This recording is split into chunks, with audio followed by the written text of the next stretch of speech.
sadri wa yassir li amri wahlul 'uqdatam min lisani yafqahu qawli, amma ba'd. Mari kita awali kajian kita pada pagi hari ini dengan baca al-basmalah.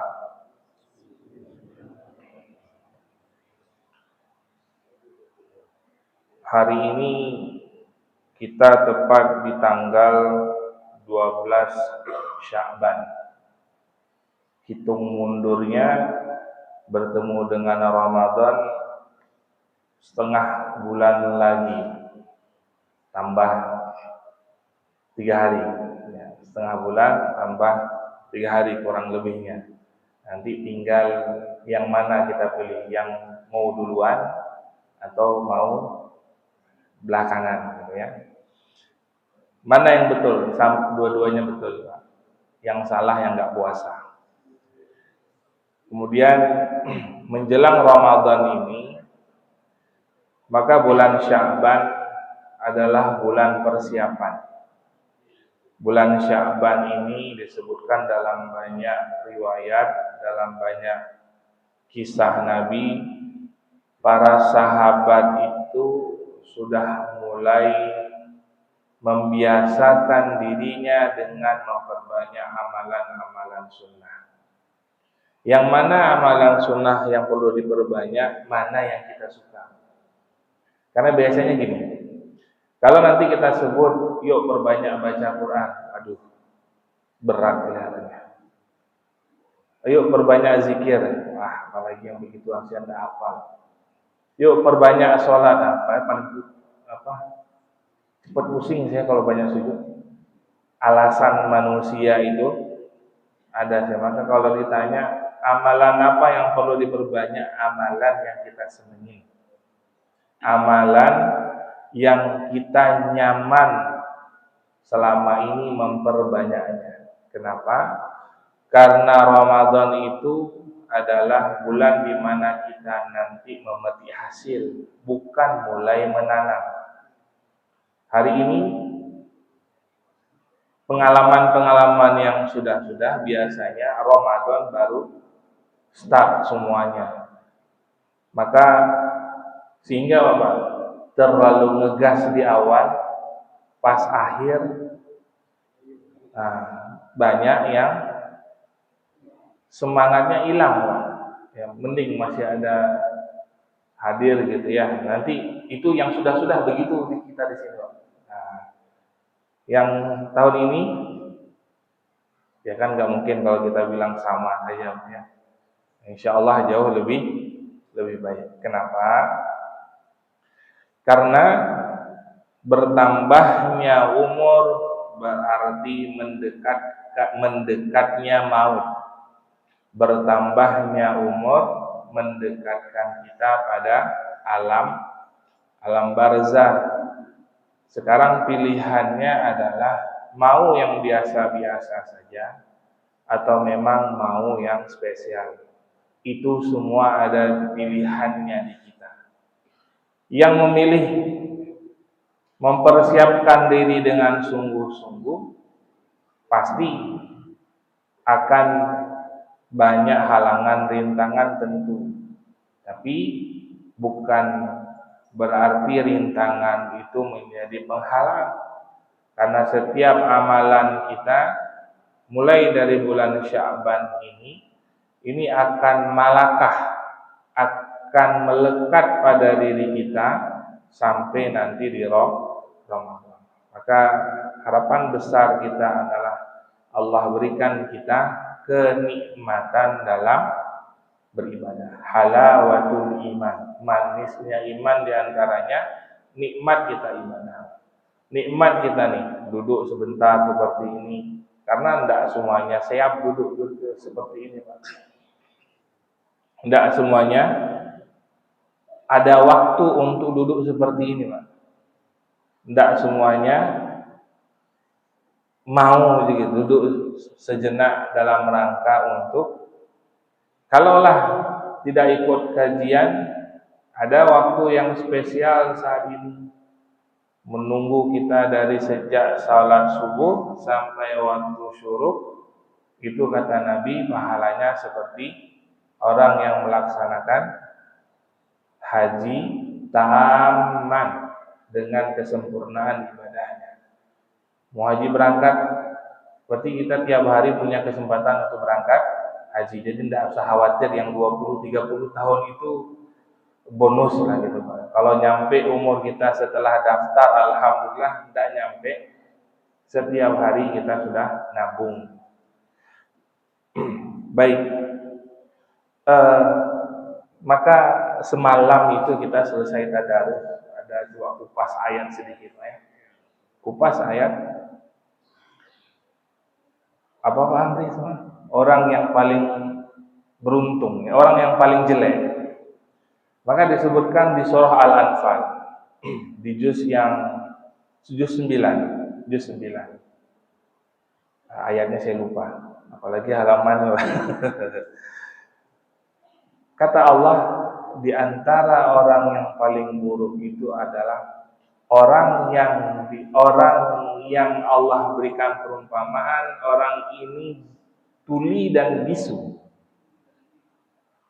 Orang yang paling buruk itu adalah orang yang Allah tulikan padahal dia bisa mendengar, dan Allah bisukan padahal dia bisa berbicara. Siapa mereka? Ketika diajak pada kebenaran enggan. Ketika diajak untuk melaksanakan amal soleh, terlalu banyak halangan.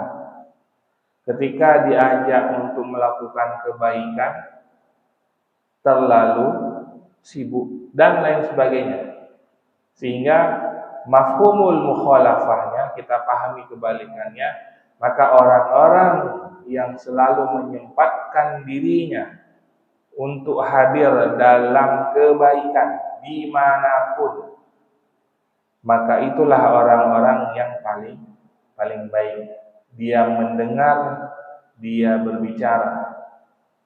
Maka mulut yang kita punya hari ini Pak nanti akan bersaksi di hadapan Allah.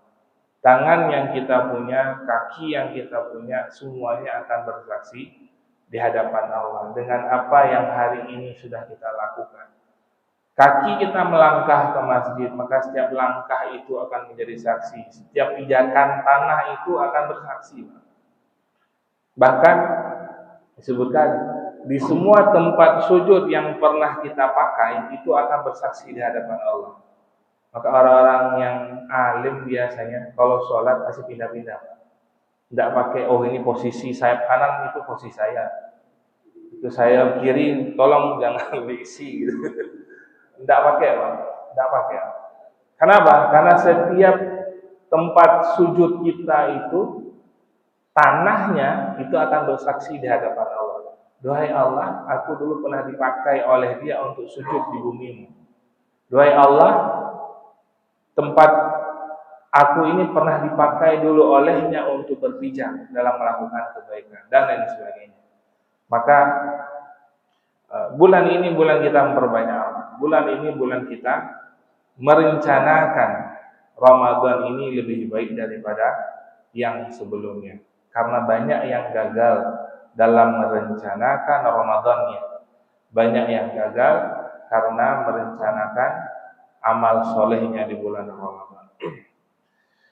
Maka nyambung dari bahasan di surah Al-Anfal tersebut, bagian kajian kita semalam yang agak sedikit saya coba matik gitu ya. Apa jangan-jangan kita ini susah, karena kan tipe orang ada dua banyak. Ada orang yang diiming-iming kesenangan, dia semangat ibadahnya. Diiming atau dijanjikan pahala, dia tambah semangat untuk beribadah. Tapi ada tipe orang, ketika dia tahu bagaimana beratnya siksaan api neraka, baru sadar, wah, takut saya dengan api neraka. Tidak mau saya masuk api neraka. Nah, maka izinkan pagi hari ini kita kupas sedikit yang nggak enak didengar mungkin, tapi seenggaknya mudah-mudahan kepicut hati kita. Karena ada hati yang sudah cukup keras kadang-kadang, Tidak bisa lagi disiram air dingin, perlu disiram dengan air agak panas, tapi buat kebaikan. Nah, maka pagi hari ini kita coba kupas sedikit apa yang ada di dalam neraka. Apa yang ada di dalam neraka. Kita akan mulai dari jenis-jenis neraka dulu. Kira-kira kita itu masuk nggak nominasi dari salah satu neraka, penduduk neraka? Kalau apa yang nanti tersebutkan, innalillah, saya lakukan itu, maka bulan Sya'ban siapkan diri, Ramadan minta ampun. Kalau tidak masuk, maka persiapkan kebaikan-kebaikan yang lainnya agar kita terhindar dari kategori-kategorinya.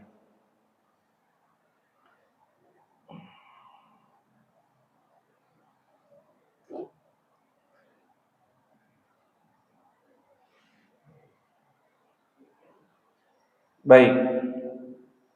Maka neraka itu Allah bagi dalam 7 tingkatan. Yang masing-masing tingkatannya ada kategorinya, ada jenis-jenis pelanggarannya. Maka pada urutan pertama disebutkan adalah neraka Jahannam.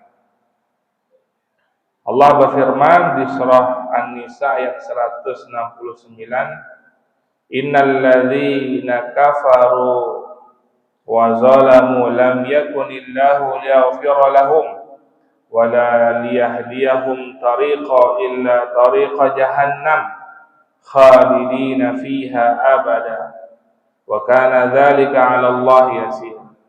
Bahwasanya orang kafir dan orang aniaya itu tidak diampuni Allah.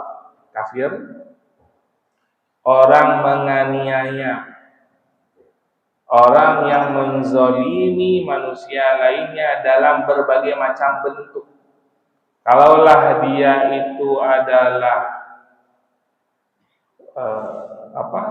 pejabat gitu. Kalaulah dia itu adalah pimpinan, dia dengan sengaja mengambil keputusan kebijakan yang menzolimi bawahannya, menyusahkan bawahannya dengan niat buruk, atau dia punya tetangga dengan sengaja melakukan hal-hal yang membuat tetangganya tidak nyaman. Tidak akan Allah ampuni orang-orang ini dan tidak pula ditunjuki jalan. Orang-orang yang sering melakukan kezaliman, nyusahin orang kalau bahasa kita, banyak enggak hari ini yang punya jabatan tapi nyusahin? Kan enggak perlu kita sebut satu-satu, Pak ya. Ya, udah yang trending udah banyak kita nonton lah. Perlu enggak kesel gitu? Secara manusiawi perlu kita kesel. Pasti kesel lah gitu. Tega bener ya. Rakyat lagi susah malah dikorbankan. Tega bener ya. Dari atas turunnya buat makan siswa sekian yang nyampe, nauzubillah gitu ya. Berapa orang kemarin yang meninggal? Tega bener ya. Berbagai macam. Maka orang-orang ini kata Allah tidak akan diampuni. Allah jauhkan dia dari pintu taubat. Dan Allah berikan bagi mereka neraka Jahannam kekal dalamnya selama-lamanya. Nauzubillahi min dzalik. Maka neraka ini siapa yang ngisi? Yang ngisinya adalah orang-orang yang beriman, yang laki-laki atau perempuan, tapi melakukan dosa-dosa. Maka nanti sampai di neraka kita pun juga nggak dicampur Pak sama orang kafir. Maka yang bercita-cita ketemu dengan artis gitu ya. Ya bukan semua artis, ya, artis luar negeri gitu yang saya suka biasa canda sama anak-anak. Kalau mau ketemu artis, tidak ketemu juga kalian nanti di neraka. Kenapa? Karena nerakanya beda. Neraka orang beriman itu agak spesial, tapi neraka gitu ya. Posisinya lebih tinggi gitu. Posisinya lebih tinggi. Tapi setinggi-tingginya neraka ya neraka. Ya, setinggi-tingginya neraka tidak ada yang lain-lainnya. Paling rendahnya siapa Pak? Penduduk neraka yang paling ringan siksaannya. Paman Nabi. Apa yang terjadi dengan beliau? Cuma kaki beliau aja dalam neraka. Tapi ubun-ubunnya mendidih. Kaki beliau saja yang masuk, tapi ubun-ubun beliau mendidih. Kemudian mereka adalah orang-orang yang melakukan dosa kecil maupun besar sampai makanya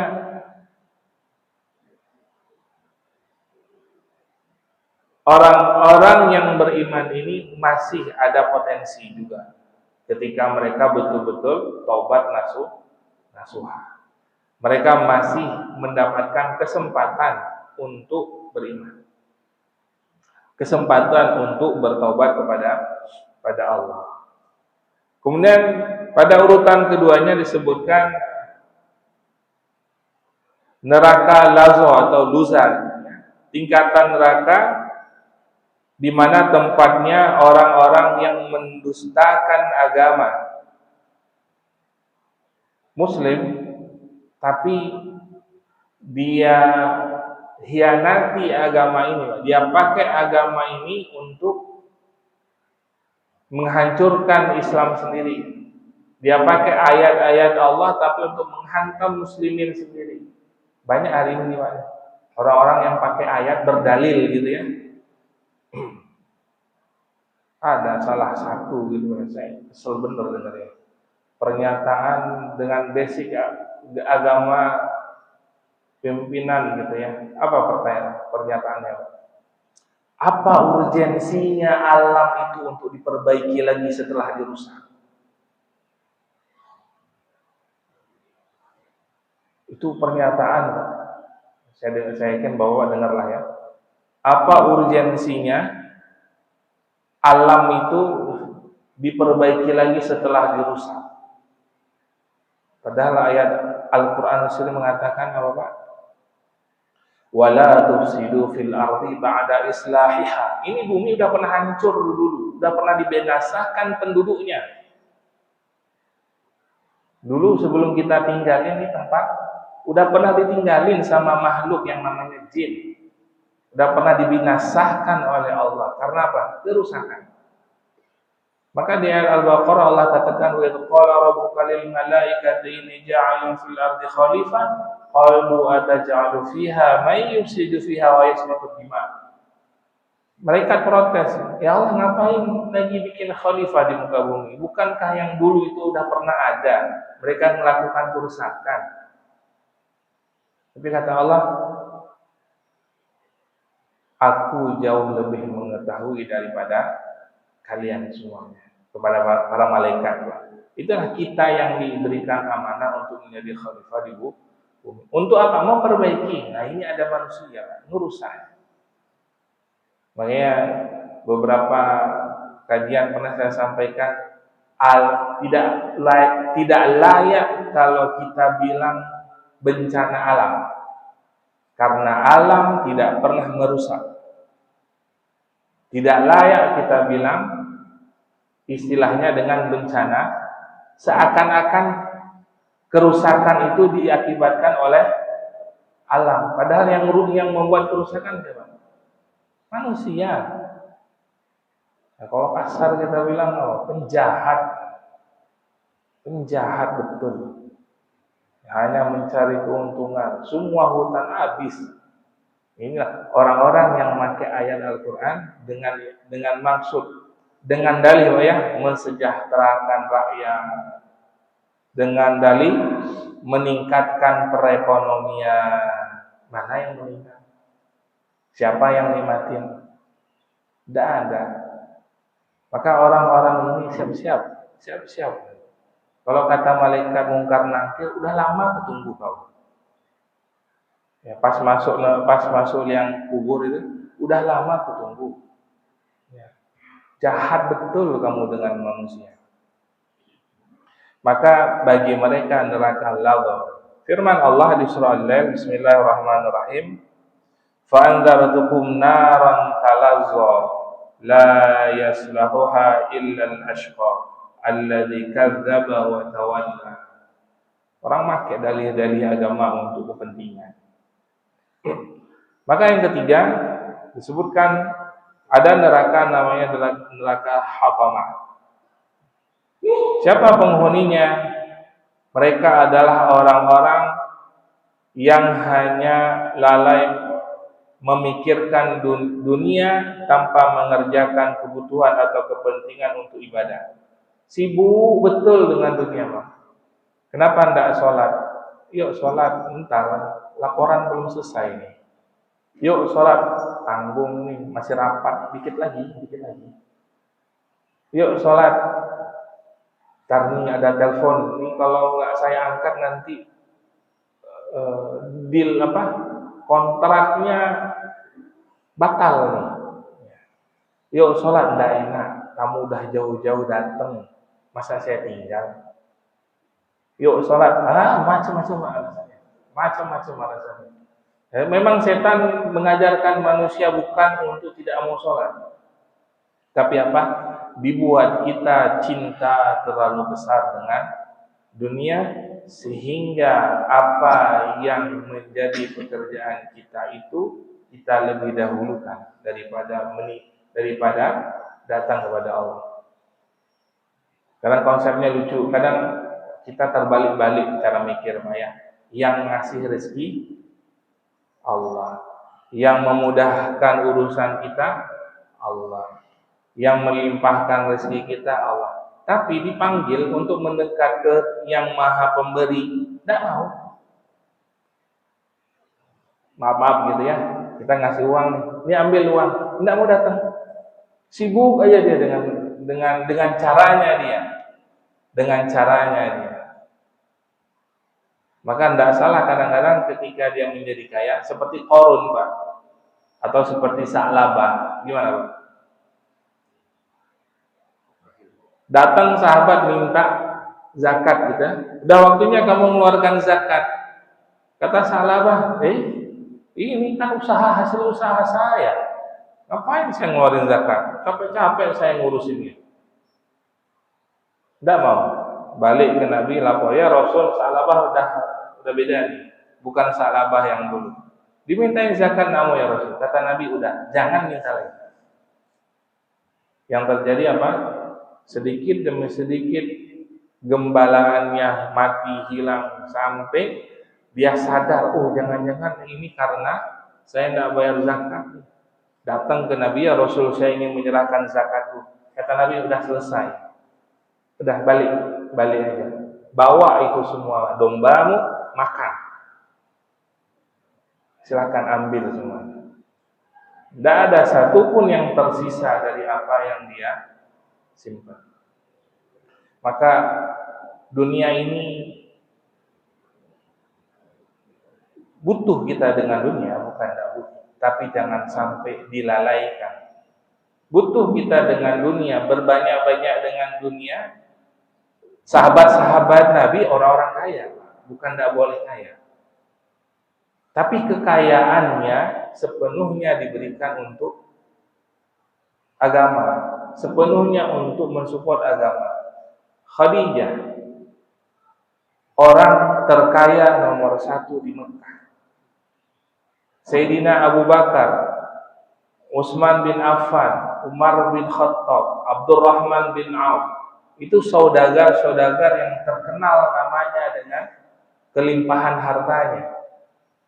Sayyidina Utsman dalam perang Tabuk, beliau sampai sedekah 1000 ekor onta, 1000 ekor kuda sekaligus dengan perlengkapan perangnya, sekaligus dengan bekal perjalanannya.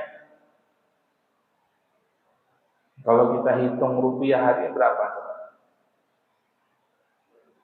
Tidak terhitung lah. Semalam juga kita berkisah tentang Sa'id bin Amir gitu ya, dalam Sirah Nabawi.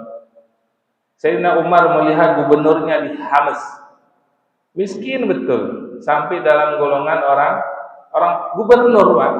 Ketika dimasukkan kategori apa ya, sensus penduduk, gubernurnya masuk salah satu orang paling miskin. Di negeri kita mudah-mudahan ada. Kalau ada, kita mendingan jadi rakyatnya, Pak. Kalau ada ya gubernur masuk dalam kategori orang miskin, insya Allah itu aman, nyaman pasti itu, baldatun thayyibatun ya. Maka seketika kata Sayyidina Umar, aku sudah berikan hadiah buat dia 1000 dinar. Coba kita hitung, Pak. Lihat 1000 dinar dirupiahkan hari ini kurang lebihnya 4,2 M. Orang ada, sahabat-sahabat, tapi bagaimana kualitas imannya? Bagaimana ketika ada seruan panggilan untuk kebaikan, seruan panggilan dari Allah, tidak ditunda-tunda, udah tinggalkan dunia. Karena konsepnya gini, Bang. Dunia itu kalau dikejar dia lari. Tapi kalau kita belakangi dia ngejar. Kalau kita belakangin dia akan ngejar kita. Tapi kalau kita kejar, dia akan terus berlari. Maka di Al-Quran Allah berikan perumpamaan orang yang sudah mendapatkan 1 gunung emas. Perumpamaan ini bukan mustahil, sangat mungkin. Ini 1, tapi gunung emas, Pak, bukan gunung batu. Nah, apalagi emas hari ini lagi naik-naiknya nih, Pak. Yang nabung dari tahun 90-an panen lah ya sekarang. Ya, yang lain nabung uang gitu ya, segitu-segitu aja malah jatuh harganya. Nah, maka kata Al-Quran, kalaupun dia sudah punya dapat 1 gunung emas, pasti dia akan mengharapkan gunung emas yang kedua. Maka jangan pernah kita terpedaya dengan apa yang kita miliki. Karena semakin banyak yang kita dapat, laporannya semakin banyak. Nanti ada KPK juga, ada sensus juga. Kalau KPK di dunia mungkin masih ada pilih-pilih gitu ya. Oh ini begini, oh ini mendukung, jadi ntar dulu aja. Di akhirat semuanya kena. Makin banyak harta yang kita miliki, pertanggungjawabannya akan semakin berat.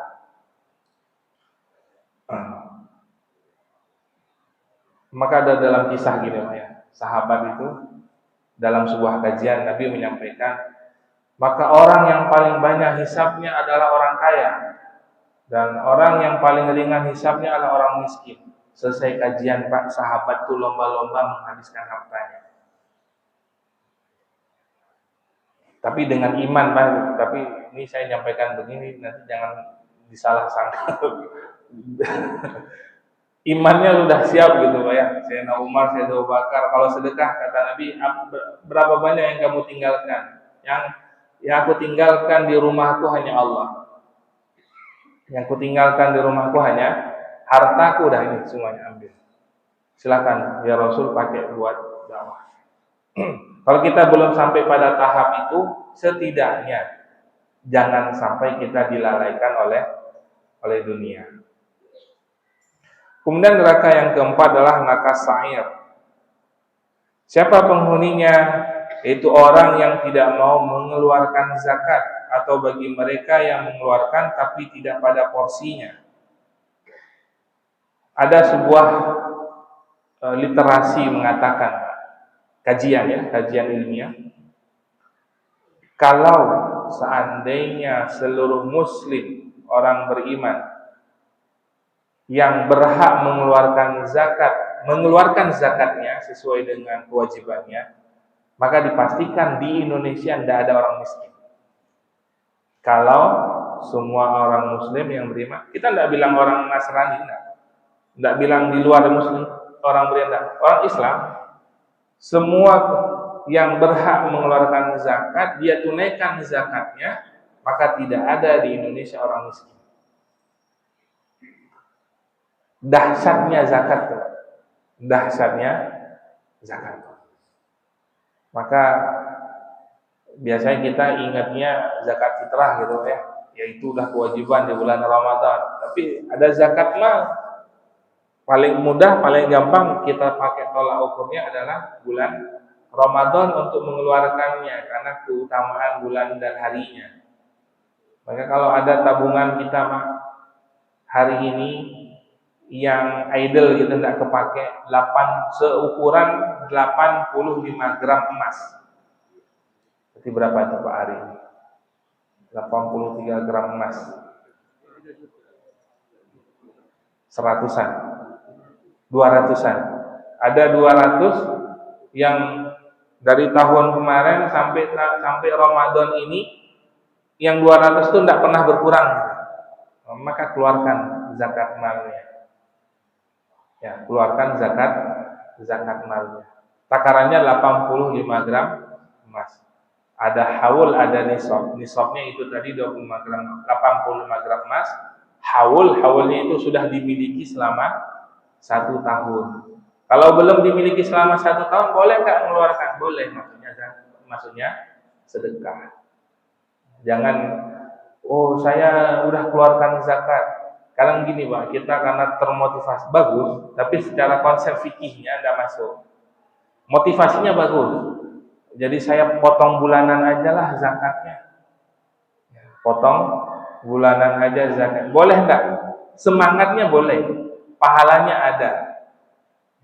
Tapi biasanya yang dituju ketika kita bicara zakat betul-betul orang yang punya kemampuan ada hartanya yang tidak terpakai selama 1 tahun penuh dengan nominal kurang lebih 85 gram emas.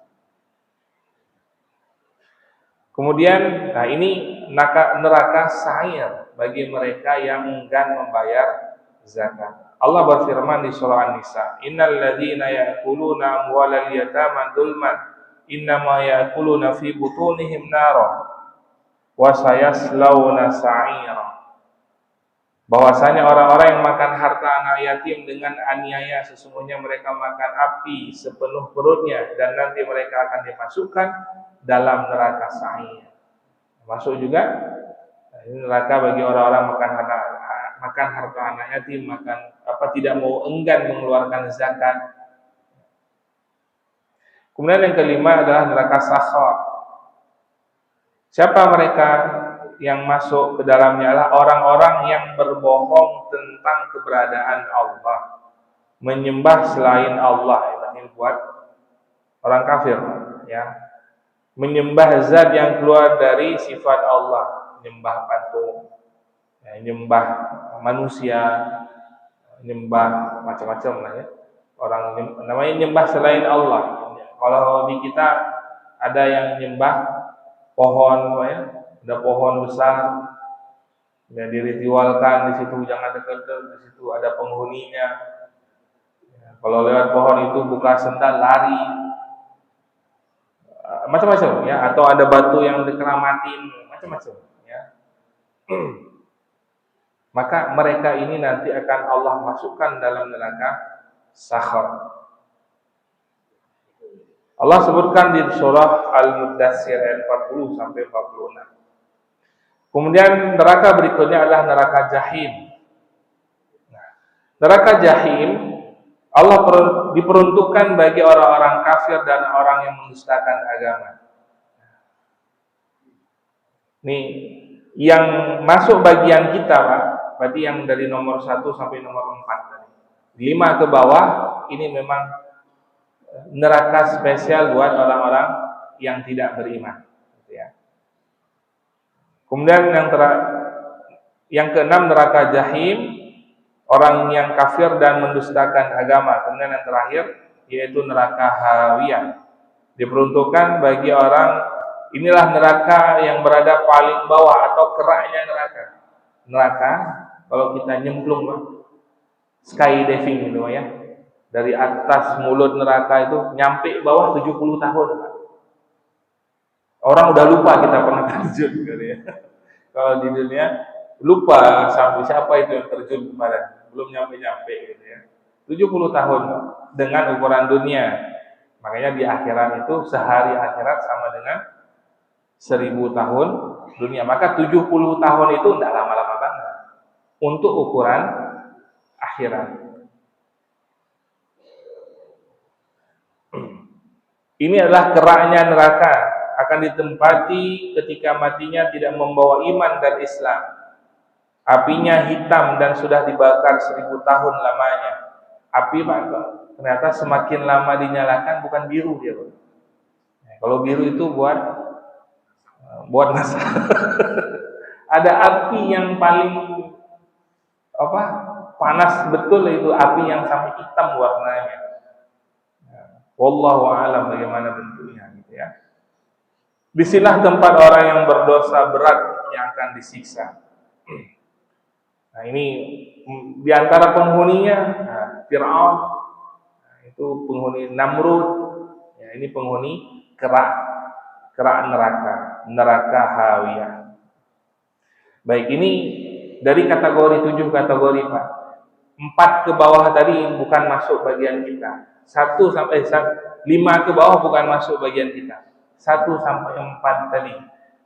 Kalau kita merasa kelihatannya saya masih bermasalah nih dengan yang nomor 3 atau nomor 2 tadi, maka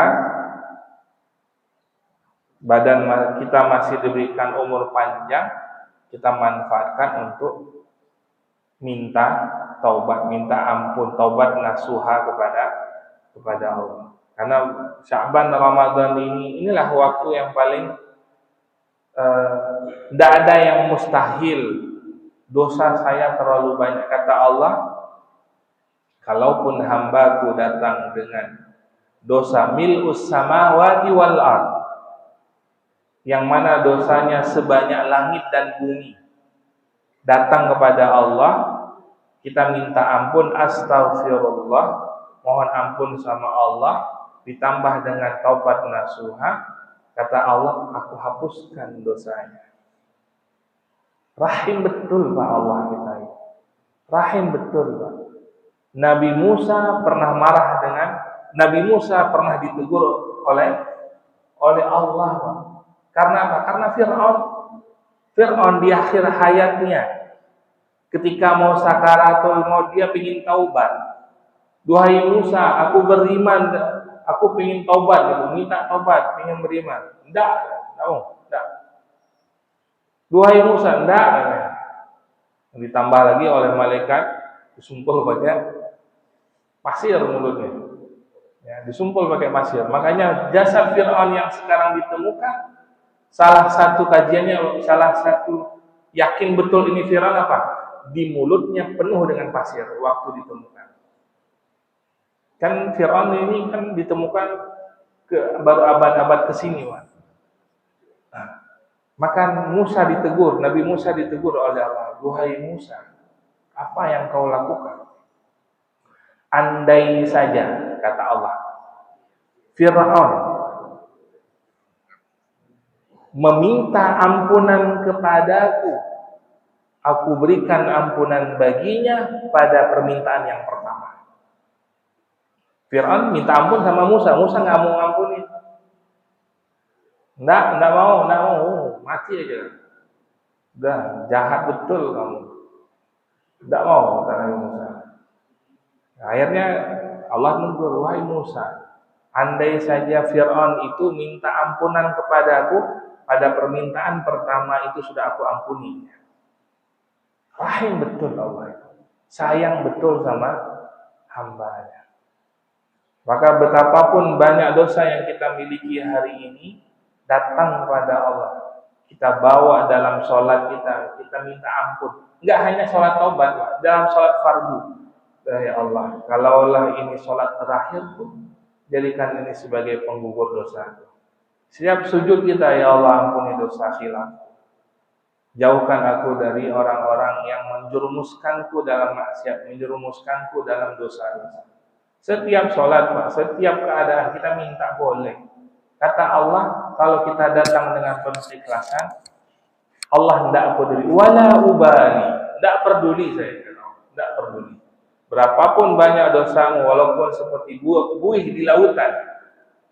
Alat apa bunyinya? Lupa. Seperti buih di lautan gitu ya, ataupun sebanyak langit dan bumi, aku hapuskan dosamu. Maka berikutnya minta izin Pak ya, nih minta waktunya Pak ya, udah jam 5.50. Boleh kita lanjut dikit Pak? Lanjut ya. Bagaimana siksaan api neraka itu, apa yang terjadi, apa yang ada di dalamnya?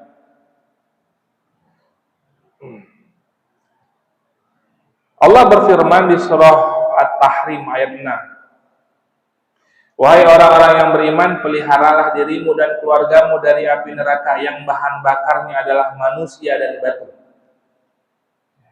Manusia itu di akhirat nanti jadi bahan api neraka. Penjaganya malaikat-malaikat yang kasar. Malaikat kan waktu Nabi Isra Mi'raj, di antara yang membuat Nabi kaget gitu ya, itu melihat malaikat. Ada Nabi ketemu malaikat nih, mukanya itu menyeramkan Pak, menyeramkan, tidak ada senyum-senyum. Ketemu dengan Nabi Pak. Kalau ketemu dengan kita, nauzubillah ya, nauzubillah. Ketemu dengan Nabi tidak ada senyumnya. Kata malaikat Jibril, wahai Muhammad, ketahuilah itu malaikat penjaga, malaikat neraka itu yang nyiksa manusia dalam neraka. Ada dalam kitab Daqaiqul Akhbar, bahkan disebutkan ketika malaikat yang diciptakan, malaikat yang lain pada pingsan karena seremnya, karena apa ya, mengerikan. Kita kalau lihat yang serem betul gimana kan, takut juga gitu ya. Ada rasa takut gitu ya, karena memang yang diciptakan betul-betul sangar gitu Pak. Mereka itu kasar dan keras, tidak ada lembut-lembutnya, tidak ada lembut-lembutnya. Makanya tadi neraka setinggi-tingginya, maksudnya posisinya paling atas pun itu yang malaikatnya itu kasar dan keras. Yang tidak durhaka kepada Allah terhadap apa yang Dia perintahkan, namun walaupun begitu mereka taat dengan Allah dan selalu mengerjakan apa yang diperintahkan. Kemudian di surah Ad-Dukhan ayat 43 sampai 46, sesungguhnya pohon zakum, pernah lihat pohon zakum? Pohon zakum itu ada, kita beberapa kali pernah nunjukin fotonya ya. Pohon zakum itu berduri Pak. Terus yang kedua, buahnya itu seperti kepala tengkorak. Buahnya bentuknya itu seperti tengkorak manusia. Kemudian dia punya duri. Ya, punya duri. Dan disebutin ini pohon tidak bisa ditebang. Pakai kapak. Maksudnya untuk nebangnya itu susah betul. Kalau di kita kan ada pohon besi atau apa yang di Kalimantan yang susah juga ditebang gitu ya. Ini pohon yang lebih susah lagi ditebang. Ya. Sesungguhnya pohon zakum makanan orang yang berdosa.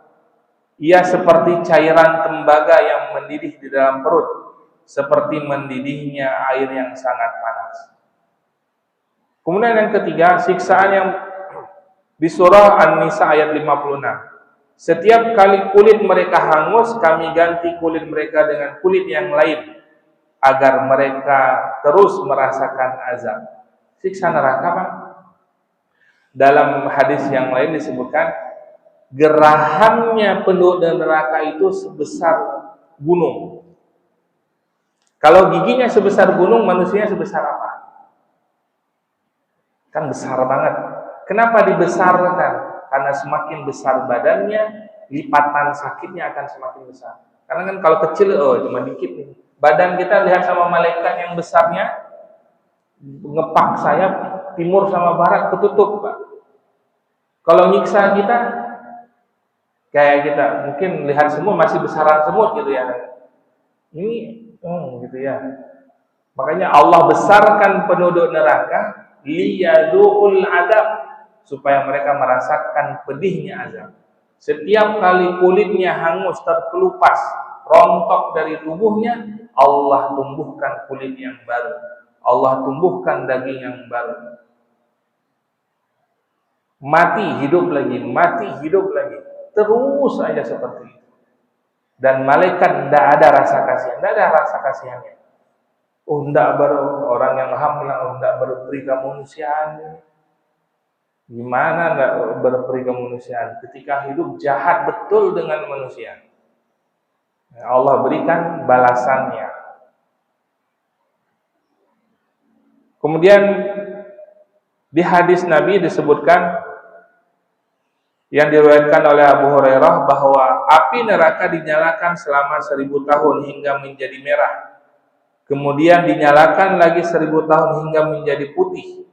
Kemudian dinyalakan lagi 1000 tahun hingga menjadi hitam legam. Maka neraka itu hitam pekat. Hadis riwayat At-Tirmizi. Api neraka saking lamanya dinyalakan sampai hitam pekat.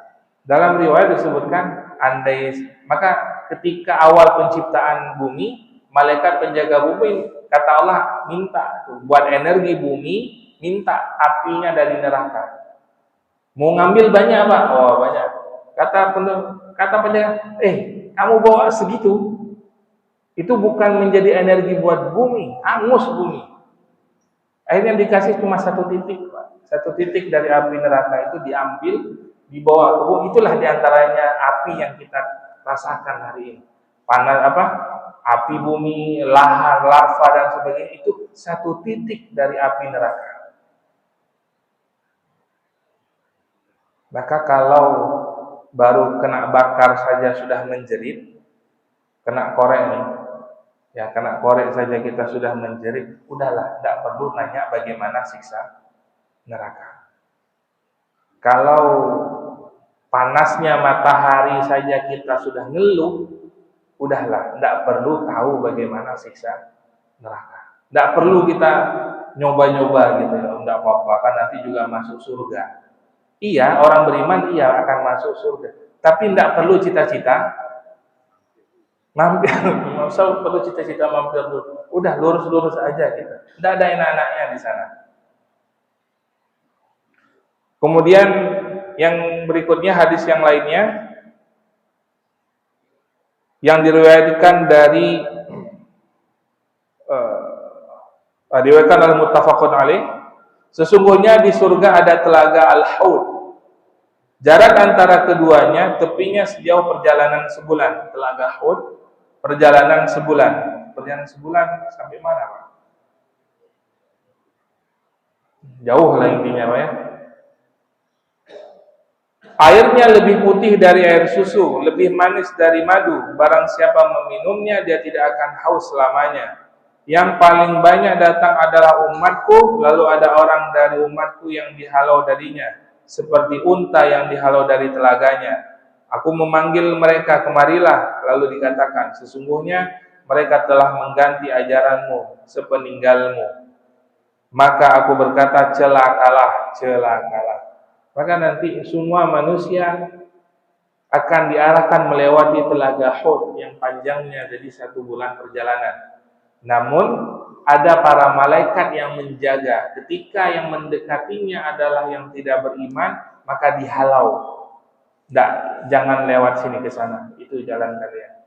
Tapi orang-orang yang beriman, Allah lewati, malaikat kawal melewati telaga tersebut. Putihnya lebih putih dari susu, manisnya lebih manis daripada madu. Berarti nanti jangan kebayang, berarti kalau kita berenang mati lengket-lengket dong. Tidak perlu bayang seperti itu. Ya. Kemudian siksa ringan bagi pelaku dosa besar, ini yang paling ringannya Pak. Dalam hadis riwayat Muslim, Pada hari kiamat didatangkan orang yang paling hidup mewah di dunia dari ahli neraka. Lalu ia dicelupkan sekali celupan di neraka. Lalu ditanya, wahai anak Adam, apakah engkau pernah melihat kebaikan? Apakah engkau pernah merasakan kenikmatan? Yang menjawab, tidak. Demi Allah, wahai Rabbku. Nah ini tadi kan, ini orang dulunya hidup di dunia berkelimpahan, tidak pernah susah. Tidak pernah susah. Ketika dimasukkan ke dalam neraka, sekali celupan, Pak, indahnya dunia itu hilang semuanya. Nikmatnya dunia dulu yang dia dari lahir sampai mati tidak pernah susah. Tidak pernah susah. Tapi nanti di akhirat sekali masuk celup neraka, hilang semua kenikmatan yang dulu dia pernah rasakan di dunia. Tidak, demi Allah, wahai Rabbku. Dan didatangkan orang yang paling sengsara di dunia dari ahli surga, lalu dicelupkan sekali celupan di surga, lalu ditanya, wahai anak Adam, apakah engkau pernah melihat kesusahan? Apakah engkau pernah merasakan kesulitan? Ia menjawab tidak. Namun kebalikannya, Pak, yang hidupnya dari lahir susah terus sampai meninggal susah. Pas di akhirat Allah berikan dia ganjaran surga. Sekali masuk surga, pas ditarik, kamu pernah susah? Tidak pernah. Karena nikmatnya surga, sekali masuk, hilang semua kesengsaraan dulu yang pernah dialami waktu dunia. Makanya nanti manusia di dalam surga itu tidak ada dendam-dendam lagi, Pak. Kenapa? Karena nikmatnya dalam surga menghilangkan rasa benci manusia dengan orang lain. Dulu dia pernah dizolimi, dulu dia pernah dihianati dan lain sebagainya. Maka itu semua nanti hilang. Ya, itu semua nanti rasa itu semua hilang ketika berkumpul di dalam surga. Baik. Gimana, Pak? Sudah cukup membuat kita tersentuh ya? Kalau belum juga masih banyak sebenarnya. Cuma semakin banyak kita baca tentang neraka, tapi untuk menjadikan hati kita yang keras, banyak-banyak baca itu, Pak, terkait tentang bagaimana siksa neraka. Kalau memang ganjaran surga tidak memotivasi kita untuk tambah beriman, berarti apa? Kita balik. Berarti kita tahu bagaimana siksa neraka yang begitu pedih. Tidak ada rasanya sebanding dengan apa kesusahan yang ada di dunia. Baik, insya Allah kita lanjutkan lagi nanti pada pertemuan-pertemuan berikutnya yang lainnya. Karena memang ketika kita bicara surga dan neraka ini tidak ada habisnya gitu, tidak ada habisnya. Apalagi terkait dengan surga. Nikmatnya kata Nabi apa? Yang tidak terfikirkan oleh manusia, yang tidak pernah dilihat oleh manusia, yang tidak pernah terbayang oleh manusia. Tidak pernah. Kalau kita pernah surga nanti ada gunung, ada air, tidak begitu. Lebih indah lagi daripada itu. Ya. Ada banyak sekali hadis-hadis yang menceritakan tentang hal tersebut sehingga bisa memotivasi kita bertambah keimanan kita. Wallahu a'lam bishawab.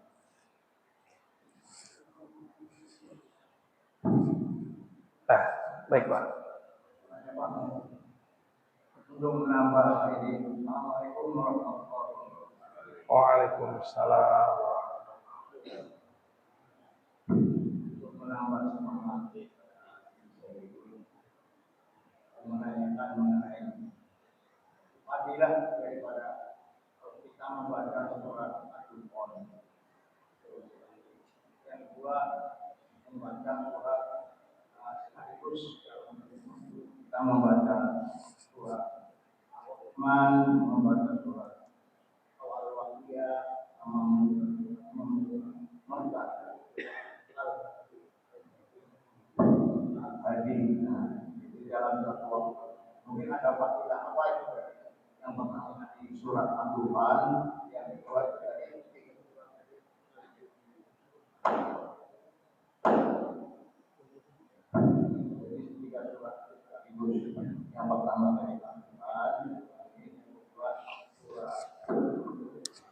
Ini apa? Ya. Terima kasih. Assalamualaikum warahmatullahi wabarakatuh. Waalaikumsalam warahmatullahi wabarakatuh. Per satu pertanyaannya itu satu kajian. Berarti ada 4 tambah 3 jam lagi dong. Kalau ditanya keutamaan banyak. Surah Ad-Dukhan itu berbicara tentang peringatan tentang api, tentang azab-azab yang ada dalam neraka. Kita bacanya, sempatkan untuk baca artinya supaya hati kita itu sadar betul, biar tersentuh hati kita untuk menghindari jangan sampai masuk ke dalam ahli neraka. Itu diantaranya. Tapi kalau secara detailnya pasti saya rasa bahwa Bapak yang lainnya dan Bapak juga sudah pasti tahu jawabannya. Jadi tidak perlu lagi saya yang menjelaskan, karena pasti karena setiap materi yang Bapak tanyakan tadi ini, insya Allah sudah Bapak sendiri sudah tahu jawabannya, dan yang lainnya pun insya Allah sudah banyak mendengarnya.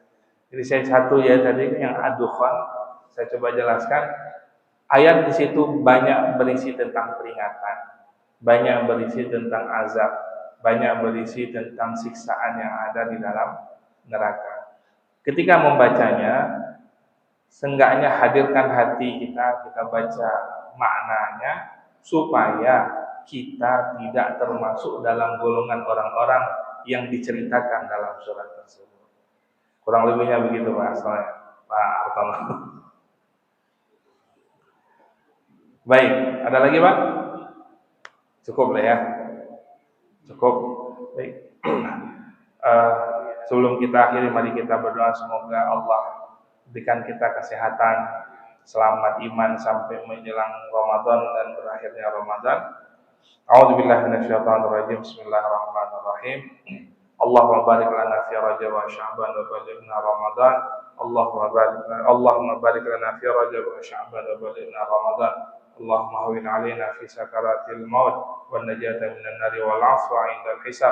Allahumma hawwin 'alaina fi sakaratil maut wan najata minan nari wal 'afwa 'indal hisab.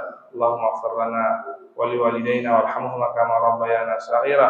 Rabbana zalamna anfusana wa illam taghfir lana wa tarhamna lanakunanna minal khasirin. Rabbana atina fid dunya hasanah wa fil akhirati hasanah wa qina adzabannar. Walhamdulillahi rabbil alamin. Assalamualaikum warahmatullahi wabarakatuh.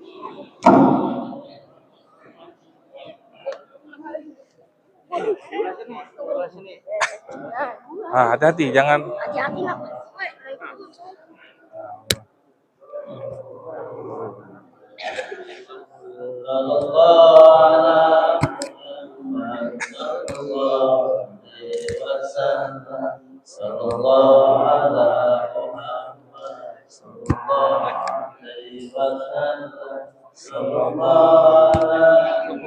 Jawabannya kita aja cukup ya. Cukup.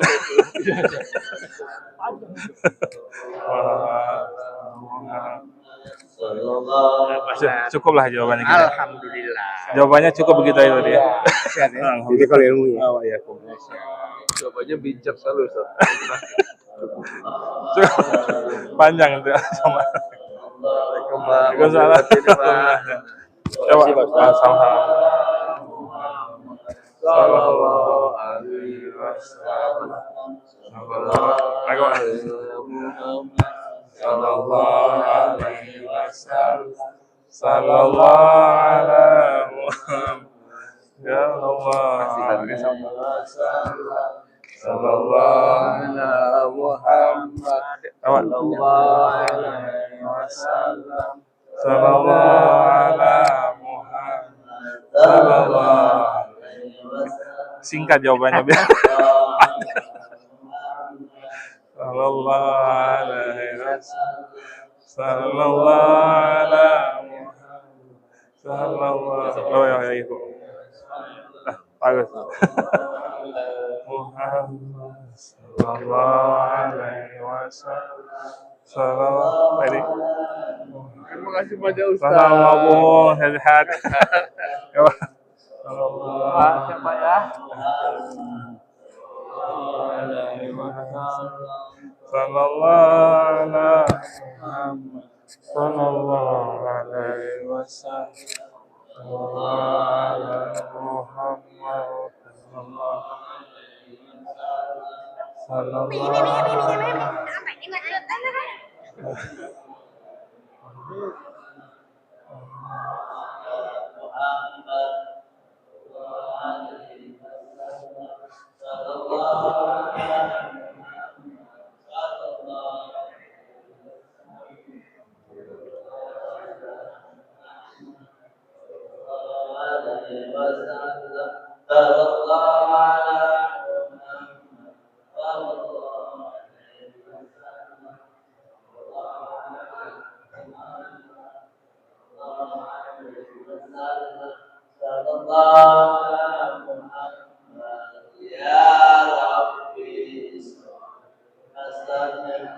Allahumma salli wa sallim wa barik